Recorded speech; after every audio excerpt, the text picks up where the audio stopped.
Allah subhanahu wa ta'ala bu uçuruşumuzda dünyalarımız ve ahiretimiz için menfaatlik uçuruşlarını bilsin. Uzundan beri uçuruşuş arzuyumuz, nurgun gayet maksatlarımız boğamız olsun. O kişisel sebebiden bir vasıta uçuruşamılar. Allah subhanahu wa ta'ala bugün uçuruşunu sıkıntı. Vaktimizde faydalık, ilim gelişilen, bizlere muhabbetimizde aşırışılan inşallah nasip etsin. Bugün ben to'xtalmoqchi bo'lgan qisqacha tema vaqtimiz 1 soat ketib qoldi, hozir 2 soatlik vaqtdan vaqt taqimiz qoldi degan gap. Biz ishni boshlashdan burun ixlos bilan boshlash bu bizningki musulmonning mo'minninki asosli ishni g'alaba qilishninki birinchi ochqich bo'lgancha bugün bu şartta kısaca to'xtalmoqchi.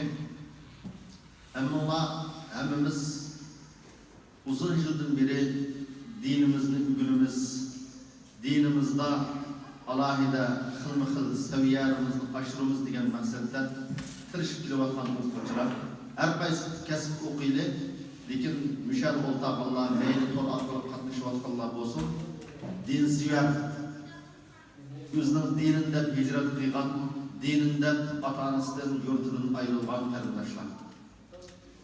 Biz dinimizi qaraydigan bolsak, her qandaq amel en başta kalp bilen başlanır. İman mı kalp bilen? Biz imanınki turuşturuluşu nima desa, kalp bilen tasdiqlash deymiz mi? Hammamiz bilamiz bunu. İman degan nima desa, kalp bilen tasdiqlash deb bunu tushundiramiz. Demek bizning hayatımız en başta kalbini ıslah kılışqa bağlangan. Müminnin hayatı kalbini ıslah kılış bilen hakiki hayat buludu. Hakiki güzel hayatka şu arkalık erişeliydi. Şunun için Allah subhanahu wa ta'ala Kur'an-ı Kerim'de قَدْ أَفْلَحَ مَنْ زَكَّاهَا وَقَدْ خَابَ مَنْ دَسَّاهَا. Her kandak bir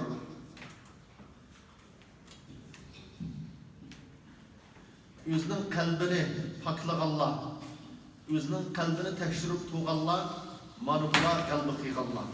Neticeye erişkenler, özünün kalbini kirletken, kalbinin pak buruşup kümül bölmeyenler, manublar ziyan tatkallar dep görsetken. Şunun için bu ihlas diyen nimo dese, bu kalp münasebetlik, Allah subhanahu wa ta'ala'dan başka hiç kişim bilmeydiğen, her qandaq bir insanın ki madem ihlasman mu ya ihlasman emas mu dese Allah bilir bu adamın qandaqlığını. Bir yüzü bildi, başka insan şu hiç qandaq his qılamaydigan bir sır bu. Şunun için Peygamberimiz sallallahu aleyhi ve sellem bu kalbinin ne kadar muhimliği, kalbini ıslah kılışının ne kadar muhimliği, insanın ki birden bir hayattaki kontrollüğü, hoş kalp münasebetlik ikenligini bayan kılıp, Nu'man ibn Beşir radıyallahu anhu, Peygamberimiz sallallahu aleyhi ve sellem'den bayan kıygan hadiste, Ala inne fil cesedi mudgah, İza salahat salahal cesedu kulluh, ve iza fesedet fesedel cesedu kulluh. Dikkat kılanlar, bu uzun bir hadisin ahırsı bu. Ahırsı da ne mi diyeceğse, dikkat kılanlar. İnsanın kalbi sağlam olsa, bütün azayı sağlam bulunur. Eğer kalbi buzulsa, bütün azayı çok buzulduğu da gösterken. Şunun için en birinci olan kalbini ıslah kılışının ki yürünümü o dese, bu kalpte hakiki ihlasmanlikini yetiştiriş. Şunun için alimlerimiz kalp münasebetlik emellerini 3 türlü bölgen. Bunun en birincisi nima desa niyet. Bir ishni qilishga iroda qilish, maqsad qilish deganlikni niyet deymiz. Bu niyet her qandaq amalninki Allah subhanahu wa ta'ala'nın dergahida qabul bo'lish uchun shart. Her qandaq amalda niyet bo'lishi lozim. Niyetsiz qilingan, hech qandaq narsani o'ylamasdan qilingan amallarni Allah subhanahu wa ta'ala qabul qilmaydi. Şunun için Peygamberimiz sallallahu aleyhi ve sellem innemel a'malu bin niyat. Her kandak Allah kubul kıldığın her kandak emel, her kandak iş niyet ki baklık. Niyet ki münasebetlik, niyetin ayrılmaydı da o niyetin ne kadar muhimliğini bayan kıygan. İkinci kalpki münasebetlik emel nime o dese Allah subhanahu ve taala için her kandak iş kıygan vakitte hakiki ihlasmenlik bilen iş kılış. Hakiki ihlasmenlik bilen iş kılış degenlik nime o dese özünün kıygan emelini Allah'ın razılığını izdep kılış. Kişilerin ki meyli maktışı, ya ki eyplişi, ya ki kök küdürüşü, ya ki yagi taşı bitişini irade kılmasından her kandak iş kıygan vakitte ma işini kıysam inşallah Allah razı olduğun iş dep kılış bunun ve hiç kandak başkalarını çok arlaştırmasılık. Mana bu ihlasının üzümü emelinin kubul kılınış için ikinci şart. Peygamberimiz sallallahu aleyhi ve sellem Ebu Hureyre radıyallahu anhu Peygamberimiz sallallahu aleyhi ve sellem'den bayan kıygan. Peygamberimiz özünün farvaydigardan bayan kıygan hadis kudüsida ne diyen dese ana ağne şurakâi an şirk. Allah subhanahu ve taala men hiç kandak şirkki minin ihtiyacım yok. Her kandak şirktim men bir hacet. Her bir bende bir emelini kılıp başka birini şirk keltirdiken o emelge men o bendenin emelini kubul kılmayman diyen Peygamberimiz Allah subhanahu ve ta'ala'nın çok bu hadis kudüsini bayan kıygan. Demek kardeşler biz hayatımızda bu kalbini ıslah kılış acayip mühim. Birincisi kalp münasebetli niyet, ikincisi şu ise ihlas, üçüncüsü her kandak emelde aşık ihlasını yüzümüz kalbimizge çok hazırlaşkan, ihlasını yüzümüzge bir kılış şu tırışcanlık kılış, mana bu kalp münasebetli işler. Allah subhanahu ve taala özünün peygamberini ve bütün peygamberlerini bu ihlasının ne kadar mühimliğinden şu ihlas kılışını buyurgan. وَمَا أُمِرُوا إِلَّا لِيَعْبُدُوا اللّٰهَ مُخْلِصِينَ لَهُ الدِّينَ. Aş peygamberlerin hemmisi, insanların hemmisi Allah subhanahu ve ta'ala'ya ihlas kıygan halda ibadet kılışını buyuruldu. Onundan başka buyurulmadı. Peygamberimiz ne buyurup mu? قُلْ إِنِّي أُمِرْتُ أَنْ أَعْبُدَ اللّٰهَ مُخْلِصًا لَهُ الدِّينَ. Siz ümmetlerine yetkizip koysunlar Muhammed sallallahu aleyhi ve sellem. Ben Allah subhanahu ve ta'ala'ya bu dinni ihlas kıygan halda ibadet kılışkı buyuruldum. Diye bu buyruk ne? Bütün ümmetlerine çok yetkizip koysunlar da buyurgan. Allah subhanahu ve ta'ala bütün yüzünün güzel bendilerini maktıgan vakitte nime dep maktıgan dese Kur'an'ın ihlas menligi bilen maktıgan. Mesela şunun katarıdan şeytan aleyhillâ'nın ki Kur'an-ı Kerim'de bayan kıygan sözü فَبِعِزَّتِكَ لَاُغْوِيَنَّهُمْ اَجْمَعِينَ اِلَّا عِبَادَكَ مِنْهُمُ الْمُخْلَصِينَ. Allah bilen kasem kutturup şeytan. Ben senin kattırığın, senin uluğluğun bilen kasem kılım ey Allah. Ben bütün insanları azduralayman. Bütün insanları doğru yoldan çıkarıp öteleyman. Lekin senin bendelerinden hakiki tanlangan, hakiki ihlasman bendeleri çoğu ben doğru yoldan çıkaramayman. Dep şeytan bu yüzden azduranmaslığa kol koygan bende kim o dese hakiki ihlasman bende. Şuna her kandak günahdan insanın saklaştı olsun. Yaman işten saklaştı olsun. Yakşı işini gayri yetkizip kılıştı olsun. Bu ihlas bizim hayatımızda çok en zürür boğan nokta. Allah subhanahu ve taala mesela Yusuf aleyhisselam'ın ki ezip ketmegenligi, her kandak bir yaş ezip ketiş ihtimallığı boğan, her kandak bir yaş üzüm tutuvalanmaslık ihtimallığı boğan, ayal önem boğan sırakta, yani ayal kişinin az duruşuna duç gelgen vakitte Allah subhanahu ve taala Yusuf aleyhisselam'ını çok tutkuzup kalgan, saklap kalgan, ezip ketmegen. Nimi dep süfetligen dese innehu min ibadinal muhlasin. Bu Yusuf bizning bandalarimizning ishidagi tanlangan eng ixlosmand go'zal banda bo'lg'achqa, ixlos degan mush ruh, mush tushuncha tepilgan bo'lg'achqa bu banda çok saqlanib qoldi deb Yusuf alayhissalomni Alloh subhanahu va taolo maqtagan. Shuning uchun bizningki mayli Alloh subhanahu va taolo bilan bo'lgan munosabatimizda bo'lsin. Mayli o'zaro bir-birimiz bilan bo'lgan munosabatimizda bo'lsin. Mayli qilayotgan xizmatimizda bo'lsin. Bizda haqiqiy Allohning roziligini izlash bo'ladi ekan, biz uch tarafdan g'alabaga erishamiz. Birincisi, bizning kichik amallarımızmı niyetning güzelligi, niyetning to'g'riligi, niyetning sağlamlığı bilan katta mukofotlarga ozg'in amallar bilan erishish natijasi çok qo'lga keladi. Amalning o'zi mumkin inson ko'zga ilmasligi, kichikkina bir ish bo'lishi, lekin niyetning sağlam bo'lishi, bu ishni qilishda Allohning roziligini izlash, başka hech qanday bir maqsadning aralashmasligi bilan çok kichikkina amalga çok katta mukofot qo'lga keladi. İkincisi, her qanday amal yuqorida deyilgandek ixlosga bog'liq. Yani ixlos bilan qilingan ibodatni amalni Alloh qabul qiladi. Bu amalning mukofoti oxirisida jannat bo'ladi. Alloh bilan bo'lgan munosabatda. Uchinchisi shu desa, ixlosmand odam o'zining qilayotgan xizmatini izchil bo'la oladi. Davomlashtira oladi. Haq meni aybladi yoki haq meni tilladi, ya onu qildi, bunu qildi deb haqning gapi bilan emas, chunki bu odamning maqsadi, g'oyasi Allohni rozi qilish, o'zining dini uchun xizmat qilish, kishilarning mayli maqtishi, mayli so'kishi bilan kori bo'lmag'achqa izchil davomlashtirish, izchillik nima keladi desa, ixlosmand odamlar haqiqiy izchil xizmatni davomlashtira oladi.